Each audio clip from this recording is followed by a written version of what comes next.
Hello Duelists and welcome to an introduction to Phantom Revenge, a new set releasing on December 4th, and it's going to bring 3 brand new archetypes to the Yu-Gi-Oh! Trading card game, one of which, and probably my favorite, is Enneacraft, a flip pendulum-based strategy with a very unique playstyle.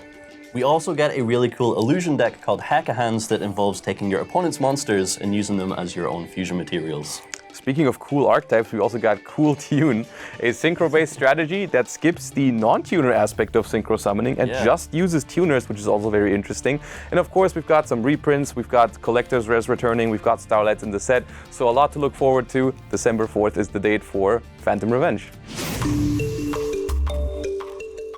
Today, Josh is going to be speaking us through Enneacraft. That is right. Enneacraft is a flip and pendulum-based strategy at the same time. So as you can imagine, has a very unique playstyle and very control-y as well. So more of like a slow-paced strategy that's trying to deal direct damage to the opponent with some of their cards.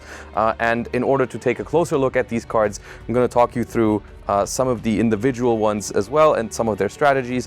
The most important thing with this archetype is that it's basically divided in between the small pendulum monsters as well as the big pendulum monsters, where luckily, which makes them easier to memorize, they share a lot of their effects. One of the most important effects that all of these have is that they can reveal themselves in the hand to special summon a monster from your hand in face down defense position, which is all the deck really is allowed to do as well, because it does lock you into those special summons in face down defense position, which is obviously very unique because that means you can't do any link summoning or even any pendulum summons, because those would be, of course, face up. And then all of the small pendulum monsters here have an effect in the scale where you can pay 900 life points to add more Enneacraft cards from your deck to your hand, fueling the strategy, allowing you to special summon more monsters.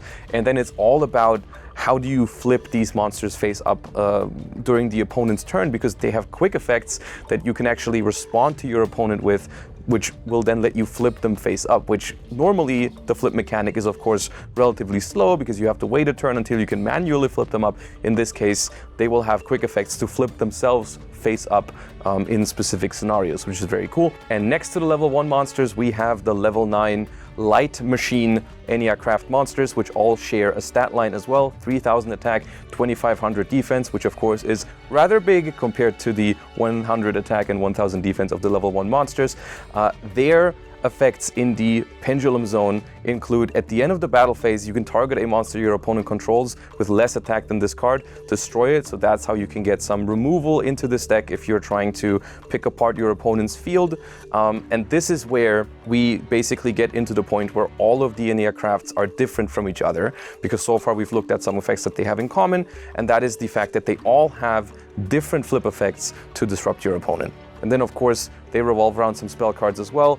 Most importantly, Enneapolis is their field spell card, which is the one that does the damage to the opponent in the end phase for each of the so-called EC counters, which you can collect in your scale every time a monster is flipped face up. And so in each end phase, you're going to be removing all the counters you've assembled throughout the turn and dealing 900 damage to your opponent for each. And this is how you can convert these into actually a game-winning strategy, because otherwise, of course, just flipping monsters up and down the entire game wouldn't get you to a win, of course. But that's how you get there. Very unique play style. I'm really digging the art as well. Very cool, yeah. So Enneacraft is a flip pendulum-based strategy with a very unique playstyle, of course, as a result of that. And in order to understand how they execute their control-y game plan, we have to look at the individual cards here, and they come in a series of level 1 Earth Machine monsters, as well as a series of level 9 Light Machine monsters. And luckily, in order to remember them a little bit easier, they share some effects between all of the cards, which is that you can reveal any one of them to special summon any monster from your hand in face down defense position. Wait, you can just special summon any monster from your hand? Any monster. It does not have to be an Enneacraft. It does not even have to be the one you reveal, and does not once per turn. You can reveal one of them to essentially special summon as many monsters from your hand face down in defense position, and your opponent does not know which ones you special summon, because you do not have to reveal at the point of special summoning. You just reveal the one that you're activating the effect of, but which monster you special summon is not something that your opponent gets to see. However, they are restricted to only special summoning monsters in face face down defense position during the turn you do this. So you really have to stick to that flip mechanic if you play this deck. Another effect that only the level 1 monsters share in this case is that in the Pendulum Zone, you can once per turn pay 900 life points to reveal 3 Enneacraft cards from your deck, and then your opponent randomly adds one of those to your hand. So they got a lot of searching power in that regard. And then next to the level 1 monsters, we have the level 9 monsters, which actually have some quite respectable stats. We got 3,000 attack and 2,500 defense on each of them, whereas of course the level 1 monster is a little bit smaller with 100 attack and 1,000 defense. All of these have the effect in the Pendulum Zone. At the end of the battle phase, you can target a monster your opponent controls with less attack than this card and destroy it, so you've got some removal going on there.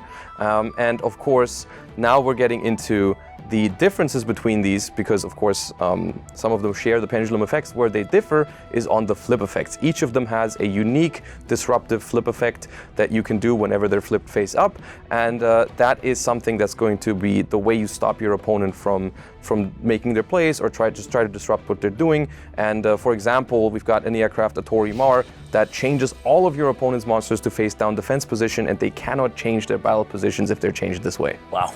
Pretty strong. It's a strong effect. Yeah. And so the interesting part is, how do you get to flip these up on your opponent's turn? Because of course, normally you'd have to wait an entire turn until you can flip a monster face up that has just been summoned. Well, they do have quick effects that allow you to flip them up while they're in face down defense position if a certain requirement is met. I imagine at this point we have a field full of face down flip monsters. How exactly do we plan on interrupting our opponent? Well, that's where you don't have to wait a turn to flip these up, which is what you normally would have to do if you set a monster face down. These have quick effects that can activate based on your opponent performing certain action. Which action that is different from card to card here. However, your opponent does a certain thing and they have a quick effect to flip themselves up. Wow, so they have quick effects while face down. Yeah, it's very unique, didn't I tell you in the beginning? So it's basically your opponent does the thing, activate the effect of your face down Enneacraft monster, flip itself face up, do something, and then also trigger the flip effect right after. All right, so now we're at a point where we have a field full of face-up pendulum monsters, and we hopefully have disrupted the opponent. And how do we win from there? Well, one thing you can do is just shift your 3,000 attack Enneacraft monsters and try to attack for some big damage, but the deck actually has some spell cards in the mix. We've got some search power in Enneacraft Release, some draw power in Enneacraft Rebirth, but the big one here is Enneapolis, which is the field spell of the archetype and also encapsulates a win condition for the deck. But first and foremost, it allows you to target any Pendulum Enneacraft monster card, return them to the hand so you can reuse them. You can summon them back in face down defense position. You can reuse the monsters that you've placed into the Pendulum Zone the turn prior. And also, all of the monsters in your Pendulum Zones are going to get EC counters every time a monster is flipped face up. And those EC counters during the end phase, you can remove them for the effect of Enneapolis and inflict 900 damage to the opponent for each counter that you've managed to put on there. And so that is basically your slow and steady win condition for this deck. Just you're trying to resummon those flip monsters over and over and over again, interrupting the opponent, flipping them up, and then returning them back to the hand, collecting those counters in the Pendulum Zone, and then eventually you're gonna deal enough damage to your opponent. So that was Aniacraft out of Phantom Revenge. Thank you very much, Josh, for your introduction there. No problem. That is one of 3 themes available in Phantom Revenge. Stay tuned for the other 2.